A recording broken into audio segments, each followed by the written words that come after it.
लाखों साल पहले पृथ्वी कुछ अलग ही दिख रही थी। सारे महाद्वीप एक ही जगह पे मिलके एक हो गई थी। तब पृथ्वी में कुछ अनोखे, विचित्र, भयानक जीव रहा करते थे, जिसकी कल्पना से भी आपके रोंगटे खड़े हो जाएंगे। टीरेक्स डायनासोर से लेकर मेगालोडन जैसे विशालकाय प्राणी। लेकिन डायनासोर से भी पहले हमारे पृथ्वी में कई विशालकाय जीव राज करते थे। पर्मियन काल में आप सबका स्वागत है। ये युग करीब 300 मिलियन साल पहले शुरू हुआ।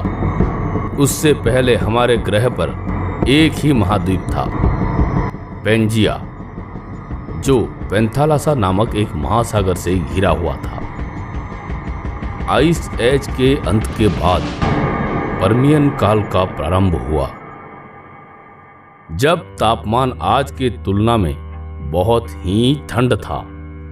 फिर प्रारंभिक पर्मियन दिनों के दौरान जैसे जैसे गर्मी बढ़ने लगी, पृथ्वी पेड़ पौधों से हरी भरी होने लगी और पेड़ पौधों के विविधता के साथ कई नई तरह के जीवों का भी तीव्र से विकास होने लगा।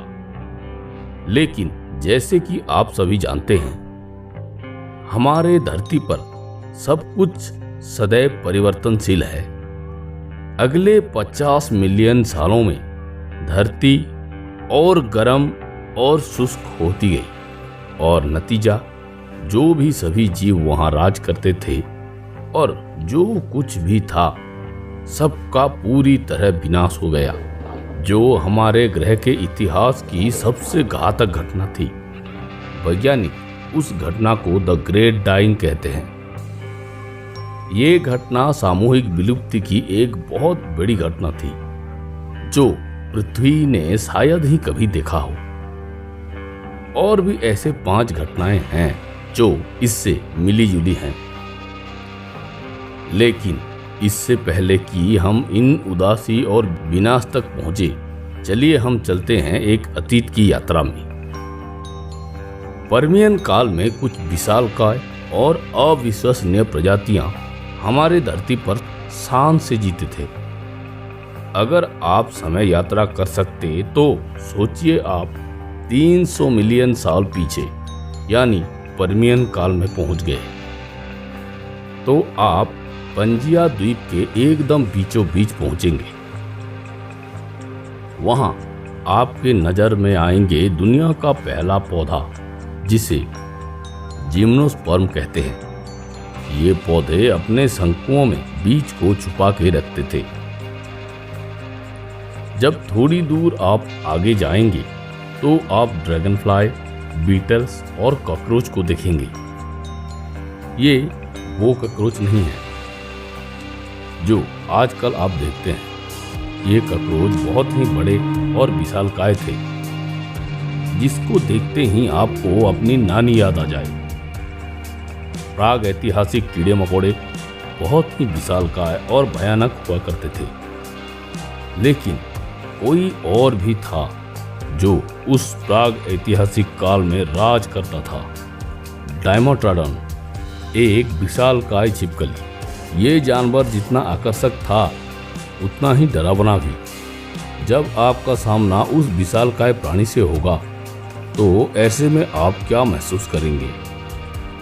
इस छिपकली की लंबाई करीब 5 मीटर होता है और वजन 225 किलो तक होती है। उनकी रीढ़ की हड्डी के नीचे एक बड़ा पाल जैसा था, जिसकी मदद से वो अपने शरीर के तापमान को नियंत्रित करता था। ये छिपकली अपने समय का एक शीर्ष शिकारी था। उसके लंबे और नुकीले दांत आपको टुकड़े कर सकते हैं। मध्य पर्मियन काल में इस ग्रह पर एक और स्तनपायी जैसे जीव का दबदबा था, और वो था थेराप्सिड्स।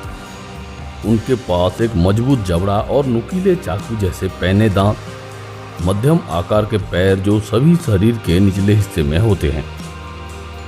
अब आप अगर मध्यम पर्मियन काल के समुद्र में जाएंगे तो विशालकाय खतरनाक शार्क के साथ तैर रहे होंगे। अब अगले 20 मिलियन साल में मध्य पर्मियन काल के दौरान धरती धीरे धीरे गर्म होती गई। पंजिया पर ग्लोबल टेम्परेचर लगभग 25 डिग्री सेल्सियस तक बढ़ गया और ज्वालामुखी खौलते लावा उगल रहे थे, जिससे वातावरण में तपती और खतरनाक गैसेस कोहराम मचा रही थी। वातावरण में बदलाव के कारण समुद्र के पानी के स्तर में भी बदलाव आ रहा था, जिससे समुद्र में कुछ नए जीवों के जन्म और कुछ जीवों का विलुप्ति भी हुई थी। अगर आप उस समय समुद्र में उतरते तो आपके साथ तैर रही होती प्राचीन शार्क और कई जटिल प्रजातियों के जीव, जो अभी विलुप्त हो चुके हैं। पर्यावरण में परिवर्तन के चलते कई समुद्री जीव की विलुप्ति हुई थी। अंतिम पर्मियन काल में आपका सामना होगा एक सरीसृप से, लैस्ट्रोसरस। ये जीव सुअर और छिपकली के हाइब्रिड जैसे दिखने वाले एक जानवर थे, लेकिन वहां मौजूद सभी डरावने प्रागैतिहासिक राक्षसों के विपरीत लैस्ट्रोसरस एक शाकाहारी प्राणी था। यह सिर्फ 1 मीटर लंबा था और बिल खोदने के लिए उसके अगले पैर शक्तिशाली होते थे।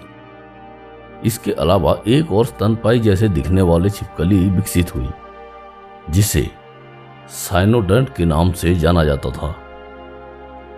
साइनोडंट एक विशाल चूहा के जैसा दिखता था। ये करीब 1 मीटर तक लंबे होते थे। एक चूहे की तरह इनके भी मुंह में मूछें हुआ करती थी। अब इस दौरान हवाओं में बहुत ही खतरनाक बदलाव हो रहा था। ज्यादा मात्रा में ज्वालामुखी के विस्फोट वातावरण से ऑक्सीजन को कम कर रहा था। आज 21% ऑक्सीजन हवा में मौजूद है, लेकिन तब केवल 10% ऑक्सीजन ही हवा में मौजूद था, जिसे आपको बेशक सांस लेने में तकलीफ होगी।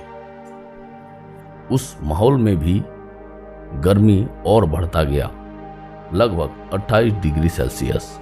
ये हरा भरा प्रागैतिहासिक संसार एक ओवन में तब्दील हो गया। आप देखते हैं कि कोई भी चीज आखिर में अच्छा ही होता है, लेकिन बहुत दुख की बात है, एक ऐसा दौर आया जो बहुत ही भयानक और क्रूर था। लगभग 252 मिलियन साल पहले 90% पेड़ पौधे और पशु जीवन पूरी तरह से नष्ट हो गए। इस दुखद घटना को द ग्रेट डाइंग का नाम दिया गया और ये धरती का सबसे विनाशकारी विलुप्ति की घटना थी। अभी भी वैज्ञानिकों में इस विनाशकारी विलुप्ति की घटना के कारण को लेकर काफी बहस होती है। ज्यादातर सिद्धांत कहते हैं कि ये ज्वालामुखियों की विस्फोटक गतिविधि के कारण हुआ था। ज्वालामुखियों के लावा जैसे ही महासागरों के पानी में पहुंचा, धुआं और राख वातावरण में पूरी तरह फैल गए। 99% सूर्य की रोशनी और धूप को सतह पर पड़ने से रोक दिया।